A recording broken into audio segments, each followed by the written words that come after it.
2019-এর লোকসভা ভোটের পরবর্তী সময়ে অর্থাৎ 2024-এর এই বর্তমান সময়ে একটাই দাবি উঠেছে, এবারের লোকসভা নির্বাচনে সমগ্র ব্যারাকপুর বাঙালি এমপি চায়। কেন?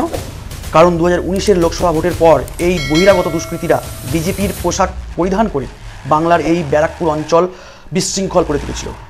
বিস্তারিতভাবে বলতে গেলে 2019-এ বহিরাগত গুটকা গুন্ডা অর্জুন সিং জেতার পর ব্যারাকপুরের বাঙালিদের উপর ভয়ঙ্কর অত্যাচার নিপীড়ন চালিয়েছিল, বাড়িঘর দখল করেছিল, ব্যারাকপুরের মা বোনদের গণ শ্লীলতাহানি করেছিল। সেই কালো দিনগুলো বাঙালি ভোলেনি। বাঙালি জানতে পেরে গেছে এই ব্যারাকপুরে অর্জুন সিংয়ের ভাই বেরাদর সব মিলিয়ে মাত্র 18%, বাকি 82% তারা অর্থাৎ বাঙালি। তাই শোনা যাচ্ছে সমস্ত বাঙালি এই বহিরাগত অর্জুনের বিরুদ্ধে একজোট হচ্ছে।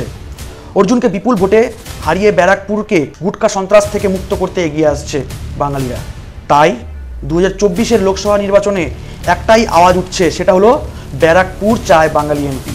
বোঝাই যাচ্ছে অনেক হয়েছে গুটকা ত্রাস, এবার ব্যারাকপুর চাইছে বাঙালি রাজ।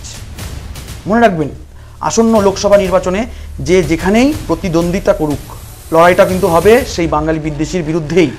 বাংলা পক্ষের উদ্দেশ্য ক্রমাগত সফল হচ্ছে, বাঙালি ঐক্যবদ্ধ হচ্ছে বাঙালি বিদ্বেষীদের বিরুদ্ধে। জয় বাংলা।